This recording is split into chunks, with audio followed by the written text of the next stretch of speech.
Sir make America great again ఇది Trump తీసుకున్న నినాదము. మీతో పాటు ఇండియన్స్ కూడా చాలామంది రిపబ్లికన్గా ఉన్నటువంటి ట్రంప్కి సపోర్ట్ చేశారు. రైటిస్ట్ వింగ్ అది. Yes, rightist wing. Make America great అగైన్లో భాగంగా to make America great again అంటే బర్త్ సిటిజన్షిప్ తీసేయటమేనా? అంటే ఆ పర్టికులర్ టాపిక్ మీద మనం ముందు పెద్ద డిబేట్ డిస్కషన్ జరగలేదు. బట్ ఆయన ఈ was very serious on it.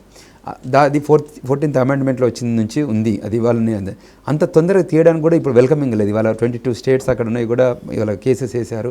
దానికి జడ్జిమెంట్ రావాలి, రివోల్ట్ ఉంటుంది. అంత ఈజీగా మార్చే కాదు.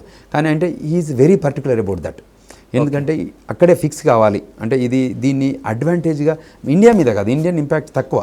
మేజర్గా ఫారెన్లో ఉన్న ఈ లాటిన్ అమెరికన్ పీపుల్ కానీ సౌత్ అమెరికన్ పీపుల్ కానీ ఎక్కువ మిస్యూజ్ చేస్తున్నారు. కంట్రీ కూడా ఎప్పుడు మేము వెళ్ళాం కదా కంట్రీకి 26 years బ్యాక్ వెళ్ళినప్పుడు, that is the freedom country. అసలు that is the best country ever lived అని మీకు అందరికీ తెలుసు. భూతల స్వర్గం అంటారు, అసలు ల్యాండ్ ఆఫ్ ఆపర్చునిటీస్ అంటారు.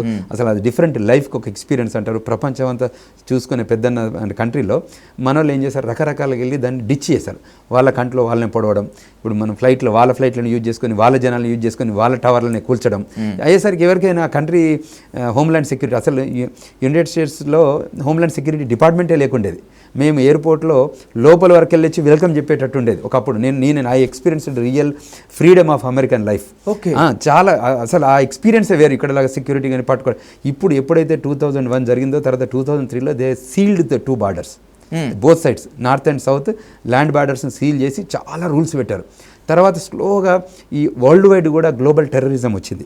సో దాన్ని ఇంపాక్ట్ చేసుకొని అమెరికా చాలా సీల్ బార్డర్ లాగా చేసుకొని చాలా స్లోగా వెళ్తున్నారు అన్నట్టు. ఇప్పుడు ఆర్గనైజ్డ్గా, మెచ్యూర్గా, తర్వాత ఎక్కడైతే వాళ్ళకి ఇంపాక్ట్ అయ్యాయో దాన్ని కరెక్షన్ చేసుకుంటూ వెళ్ళారు. ఇప్పుడు అమెరికా గ్రేట్ అగైన్ కూడా ఏంటంటే అమెరికా డౌన్ వెళ్ళింది.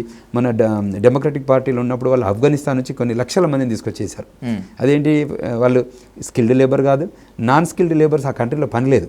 ఎందుకంటే everyday they have to work. నేను వచ్చి రిలాక్స్ అవుతా, చిల్ అవుతా అంటే దానికి ఛాన్సే లేదు. You have to get up and you have to work all the day. 40 hours పని చేస్తేనే ఆ కంట్రీలో ఉండగలుగుతాం. మనం రిలాక్స్ ఉండాలంటే రిటైర్మెంట్ అయితే తప్ప, ఆ సోషల్ సెక్యూరిటీ డబ్బు వస్తే తప్ప మనం ఉండలేము. అంతే. సో అటువంటి సిచ్యువేషన్లో మనం ఆ కంట్రీ ఇంట్రెస్ట్లో ఏది, Trump is more patriotic, more country specific, దానికి నేషన్ ఫస్ట్ అండి. ఇక్కడ మనకి బీజేపీ పార్టీ లాగా ఇక్కడ. సో ద రైటిస్ట్, అందుకోసం రైటిస్ట్ వింగ్ ఆఫ్ అమెరికా అంటారు అన్నట్టు. Leftist and this neutralist wing is democratic party. So ఈ యాంగిల్లో ఉన్నప్పుడు వాళ్ళు తీసుకురావడం తప్పేం లేదు. కానీ నౌ వీఆర్ డిబేటింగ్